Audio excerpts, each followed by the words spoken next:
Hola, voy a estar exponiendo sobre el PIA de la materia de Derecho Romano.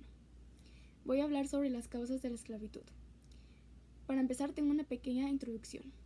En Roma, las causas de la esclavitud tuvo su origen en el Jus Gentium romano, que la consideraba como una consecuencia natural de la guerra. Los vencidos podían ser reducidos a la esclavitud. Con el paso del tiempo, las causas de esclavitud se ampliaron. Una de las más comunes era el nacimiento de una madre esclava, pues los hijos heredaban su condición sin importar el estatus del padre. También existían figuras jurídicas específicas como el jus postumini, mediante el cual una persona podía ser recuperada su libertad y condición jurídica si regresaba del cautiverio. A su vez, el derecho romano establecía la esclavitud como pena en ciertos casos, aunque prohibía que alguien se hiciera esclavo por voluntad propia. A lo largo de los siglos, las ideas de la libertad, dignidad y derechos humanos comenzaban a cuestionar esta práctica. En el caso de México, la esclavitud fue abolida gracias al impulso de los líderes insurgentes como Miguel Hidalgo y Costilla y José María Morelos y Pavón, quienes proclamaron la igualdad de todos los seres humanos sin distinción de raza o condición. En el Imperio Romano incluso existían esclavos destinados al entrenamiento o al trabajo forzado, reflejado la desigualdad y deshumanización de la época.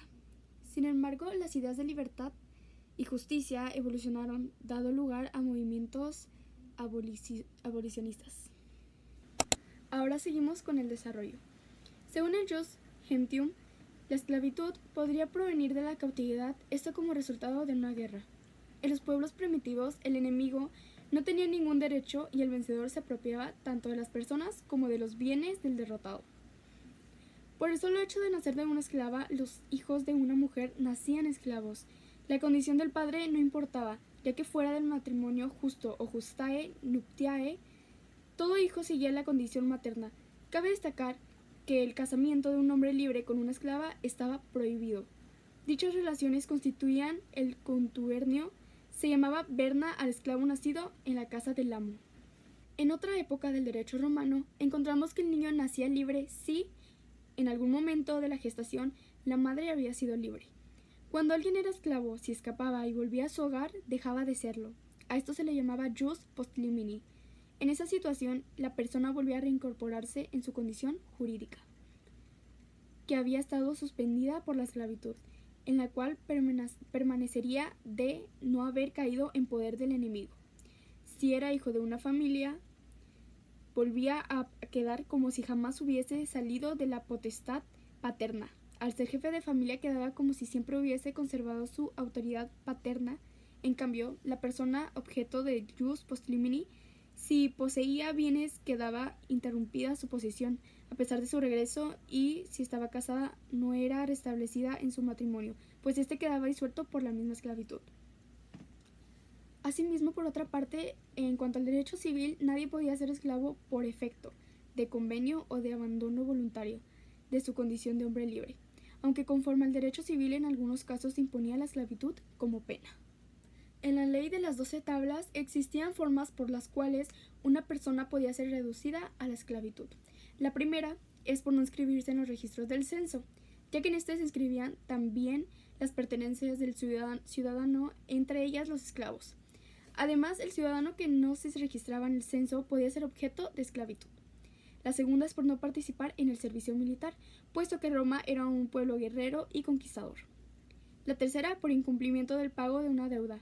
El acreedor podía vender al deudor, incluso matarlo.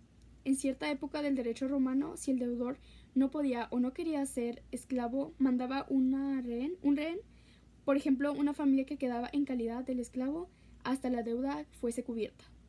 También cuando una persona era deudora de varios acreedores a la vez, estos podían repartirse su cuerpo en virtud de que los amos tenían poder de vida sobre los esclavos. Si bien lo anterior estaba en la ley, no se tiene noticia de que hubiese llegado a ocurrir. El cuarto, por flagrante delito de robo. cometido por una persona libre. Si era sorprendida en flagrante delito, su pena era la de muerte. Causas de la esclavitud en la época del Imperio eran las siguientes. La primera, condena a ser arrojado a las fieras o a trabajos forzados en las minas, o incluso internamiento en una escuela de gladiadores. A estas personas se les llamaba servi poenae, porque no tenían más dueño que su castigo. Su matrimonio era disuelto y sus bienes se repartían entre sus herederos. El segundo, por ingratitud del libertino o porque un dedicticio llegaba demasiado cerca de Roma. El tercero, cuando una persona libre se hiciere pasar por esclavo para ser vencido como tal, reclamaba luego su libertad y participar en la ganancia indebida con el vendedor. Por último, hay que agregar que en Roma existieron también los que son los esclavos de lujo. Estos se presentaban principalmente en las fiestas agrupados de colores, razas y edades. Se distinguían los de Alejandría por sus chistes y malicia. Los del Asia Menor, como coperos de la mesa, otros recitaban versos en voz baja al dueño, que los pronunciaba luego para lucir su erudición. También había esclavos enanos, gigantes, hermafroditas, cretinos y bufones. Pero al recreo de los señores poderosos, la Constitución Política de los Estados Unidos Mexicanos establece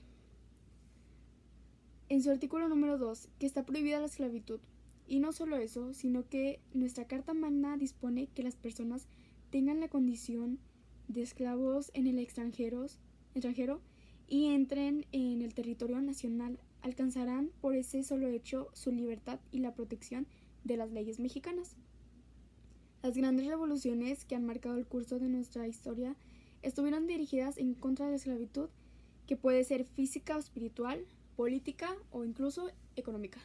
En nuestro país, apenas iniciando el movimiento insurgente, Miguel Hidalgo, primero en Valladolid, hoy Morelia el 19 de octubre de 1818, y luego en Guadalajara el 6 de diciembre de ese mismo año.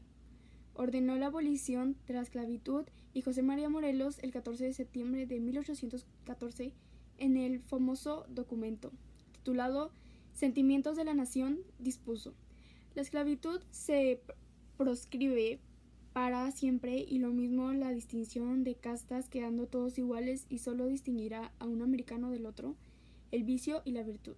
Esto está mencionado en el artículo número 15. Por tanto, lo que hoy procuran algunas organizaciones como la ONU en el ámbito internacional y la Comisión Nacional de los Derechos Humanos en la esfera nacional no es ninguna novedad, puesto que ya Morelos e Hidalgo y muchas personas más vivieron y murieron por ese ideal. En los primeros tiempos de Roma, la guerra fue la causa principal y más legítima de la esclavitud.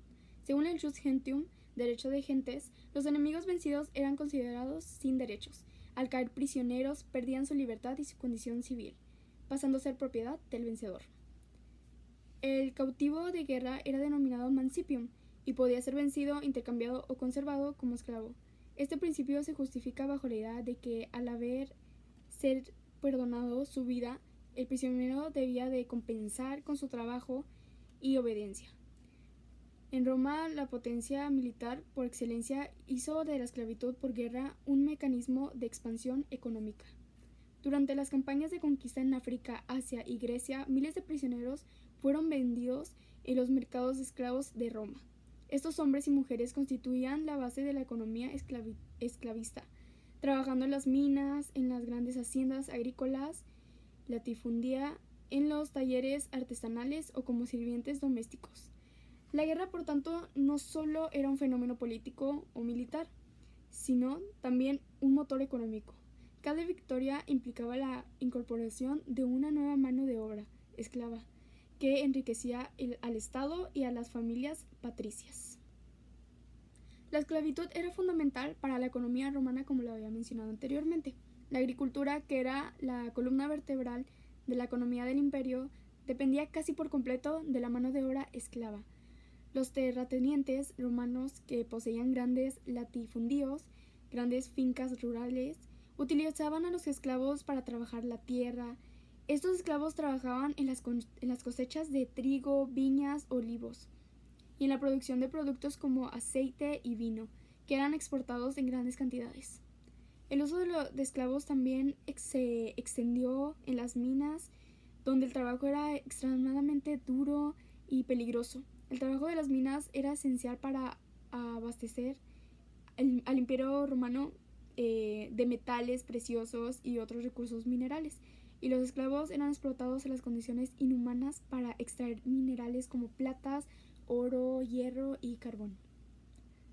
Además, los esclavos eran empleados en los hogares de los ricos como sirvientes, cocineros, niñeras, secretarios y tutores de los hijos de las familias aristocráticas. Esta gama diversa de roles, desde el trabajo manual más arduo hasta tareas más intelectuales, demostraba que la esclavitud no se limitaba a un solo tipo de trabajo, sino que se adaptaba a las necesidades de la sociedad romana. Aunque la esclavitud era un elemento fundamental de la economía y la política de Roma, no todo el mundo estaba de acuerdo con su existencia. En la literatura y el pensamiento romano, algunos filósofos y escritores hicieron críticas sobre la esclavitud.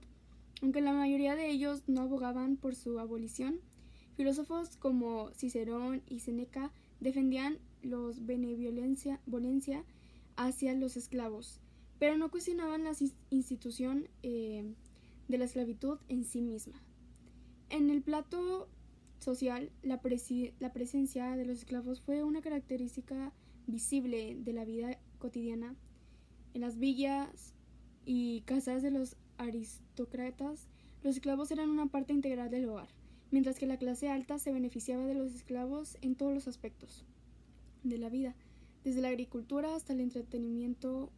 La clase baja también tenía una relación ambigua con los esclavos, ya que muchos eran libres de trabajar, pero dependían de la supervisión o la competencia de los esclavos para sobrevivir en un mercado laboral.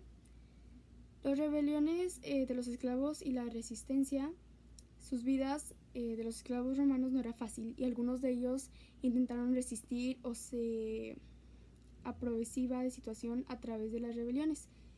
La más famosa de estas rebeliones fue la revolución de los esclavos de Espartaco en el 73 a.C., que reunió a miles de esclavos gladiadores y otros hombres en una revuelta contra la República Romana. Aunque la rebelión fue finalmente sofocada por las fuerzas romanas, mostró la magnitud del descontento entre los esclavos y la capacidad de los oprimidos para garantizarse y desafiar a sus amos.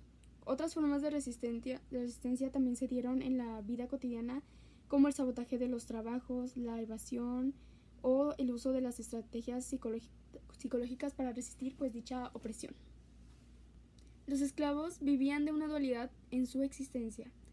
Por un lado, eran considerados como personas, es decir, se les reconoce como humanos, pero por otro lado se les clasificaba como res, es decir, un bien parte del patrimonio del pater familias, por lo que podía ser valuado en dinero y ponerse a la venta. Dentro del imperio, los esclavos eran vendidos en subastas públicas o a veces en las tiendas, o por ventas privadas. Para los esclavos más valiosos, la trata de esclavos era supervisada por los funcionarios fiscales llamados cuestores. A veces los esclavos estaban expuestos en soportes rotativos para ser mejor observados, y junto a cada uno esclavo se iba colgando para la venta un tipo de placa que describe su origen, la salud, carácter, inteligencia, educación y otra información pertinente para los compradores. Para poder apreciar mejor sus cualidades y defectos, siempre eran expuestos desnudos. Los precios variaban con la edad y de los adultos, y eran estos últimos los más valiosos, que alcanzaban precios equivalentes a miles de dólares en hoy en día. A modo de garantía, el concesionario del Benatlitius, vendedor de esclavos, estaba obligado a reemplazar con un esclavo nuevo dentro de los 6 meses tras la compra. Si el esclavo tenía defectos ocultos que no se manifestaban dentro de su venta, los esclavos puestos a la venta sin periodo de garantía estaban obligados a llevar una guerra en la subasta y eran mucho más baratos. La vida como esclavo dependía en gran medida del tipo general de trabajo que se les llegara a asignar. del que había una gran variedad. Para los esclavos la asignación de las minas era a menudo una sentencia de muerte lenta. A los esclavos agrícolas generalmente les iba mejor, mientras que los esclavos domésticos de las familias ricas de Roma, familia urbana, probablemente disfrutaban del más alto nivel en la vida de los esclavos romanos. Junto a los esclavos de propiedad pública, servus publicus, que no estaban sujetos a los caprichos de un solo amo, a pesar de que su alojamiento y comida eran de una calidad notoriamente inferior a los miembros libres de la familia, puede haber sido comparable a la de muchos romanos libres, pero pobres. Esclavos domésticos se podían encontrar trabajando como peluqueros, mayordomos, cocineros, empleadas domésticas, enfermeros, maestros, secretarios y costureras.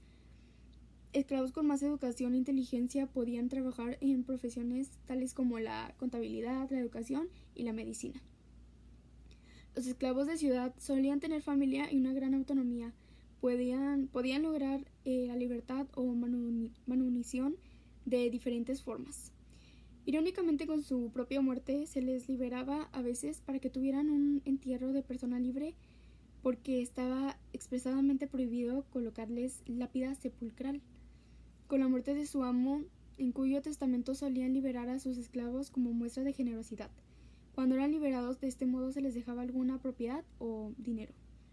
Comparado a su libertad, ya que después de haber pasado años de intermediario de su amo en los negocios, podían ganar un peculio. Por declaración ante un magistrado, amo o esclavo, podían ser su libertad ante su magistrado. Si era aceptada, se le ponía un bastón en la cabeza, esto como una señal de dicha libertad. Muchos manumitidos pertenecían en sus casas haciendo las mismas labores, aunque con mayor dignidad. Los esclavos eran propiedad absoluta de sus dueños, carecían de personalidad jurídica, de bienes y hasta de familia propia. El esclavo romano no tenía derecho al matrimonio, al parentesco, no podía ejercer la paternidad ni la maternidad, ni la propiedad. Los hijos eran vendidos y separados de sus padres y madres. Sin embargo, mediante las potestas, podían adquirir para su amo toda clase de propiedades e incluso solicitar un crédito, aunque no estaba facultado para obligarlo a asumir deudas en su nombre. Ayudaban al amo a ponerse la toga, pues era una labor de gran complicación. Eran los encargados de recibir a los invitados, recogerles la toga y los zapatos, y ofrecerles un baño caliente o incluso un lavado de pies. Los grupos más con mejores modales servían la comida, también eran vestidos de colores vivos que contrastaban con sus cabelleras, con las que a veces sus amos se secaban. Los más agraciados servían el vino y contaban con las manjares, mientras que los que limpiaban los platos y recogían las mesas iban peor vestidos. A cada invitado se le adjuntaba un esclavo servus ad pedes, que permanecía a sus pies. Los que nacían como esclavos y eran educados formaban una clase privilegiada entre la servidumbre. No se les permitía entrar a sus representaciones teatrales. A los esclavos se les adjuntaban las tareas de acuerdo a su nivel cultural. Movilidad social limitada. Aunque algunos esclavos podían ser manumitidos, liberados, su libertad dependía totalmente del amo. Los libertinos seguían teniendo limitaciones legales y sociales. La sociedad en general ofrecía pocas vías de ascenso para esclavos y plebeyos pobres. Impacto en la familia y vida diaria. La presencia de esclavos era tan común que afectaba la organización doméstica, la crianza de los hijos, el reparto de trabajo en las causas, incluso la moral y los valores romanos que llegaban a tener. Consecuencias a largo plazo. La dependencia excesiva de esclavos hizo que Roma tuviera un modelo económico frágil, incapaz de poderse adaptar cuando disminuyó con la llegada de los esclavos tras el fin de las conquistas. Aumentó la pobreza urbana y la presión sobre el Estado para mantener a dicha población, pan y circo. Base del modelo productivo. La economía romana, especialmente durante la República Tardía y el Alto Imperio, dependían fuertemente de la mano de obra esclava. Agricultura en latifundía, grandes fincas, minería, construcción y trabajo de doméstico. Producción artesanal en talleres, ergástula, etc. Esto hizo que Roma funcionara como una economía esclavista donde el trabajo libre tenía muy poco espacio. Desplazamiento del trabajo libre. El uso masivo de esclavos generó menos oportunidades para ciudadanos pobres, salarios más bajos, aumento del desempeño en ciudades como Roma, etc. Muchos pequeños campesinos libres no pudieron competir con las grandes plantaciones llenas de esclavos y terminaron abandonando sus tierras. Enriquecimiento extremo de la élite. Los grandes propietarios, senadores, equites concentraban enormes latifundíos, cientos o miles de esclavos, riqueza suficiente para influir políticamente, y la esclavitud reforzó un modelo económico muy desigual. La esclavitud en Roma no solo surgió por una única razón, sino por una combinación de factores públicos, militares, económicos y sociales, que hicieron de esta institución una base fundamental del sistema romano durante siglos. Las guerras sin conquista. La causa principal. Desde sus inicios, Roma es un estado expansionista. A medida que conquistaba nuevos territorios en Italia, Europa, África y Asia, capturaba miles de prisioneros de guerra. Estos prisioneros eran convertidos en esclavos y enviados a trabajar en campos, minas, talleres o en hogares romanos. El éxito militar romano generó un flujo constante y masivo de esclavos, lo que convirtió la esclavitud en un elemento estructural de la economía y sociedad. ¿Por qué era tan importante? Cada conquista provenía de una mano de obra gratuita. Los generales victoriosos se enriquecían y distribuían esclavos como botín. La economía agraria dependía del trabajo intensivo de los prisioneros. Sin las guerras, Roma no habría tenido un suministro tan abundante de esclavos. Endeudamiento y servidumbre por deudas. En la Roma temprana, época monarquía y primeros siglos de la República, existía el nexum, el cual es un sistema por el cual un ciudadano que no podía pagar una deuda podía quedar sometido como siervo al acreedor.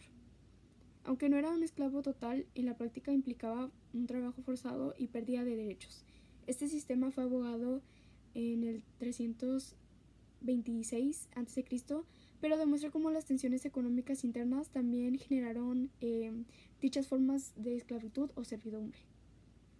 Castigos legales y penales. Algunos delitos graves podían ser castigados con la esclavitud. Personas que cometían traición, fraudes o ciertos crímenes contra el Estado podían perder su libertad y ser vendidas como esclavas o esclavos. También podía ocurrir con extranjeros sin ciudadanía que no tenían protección legal. Aunque no era la vía principal de obtención de esclavos, contribuyó a aumentar la población esclavizada. Consolidación económica y social del sistema esclavista. Una vez que Roma comenzó a depender del trabajo esclavo, se creó un ciclo económico que generaba más esclavitud. Los latifundios necesitaban grandes cantidades de trabajadores. Los ricos invertían en comprar muchos más esclavos. Los comerciantes esclavistas ampliaban sus rutas y la cultura romana se habituó a ver la esclavitud como algo normalizado. Esto hizo que la esclavitud se mantuviera durante siglos y que Roma se transformara en una sociedad esclavista por estructura y por dicha costumbre.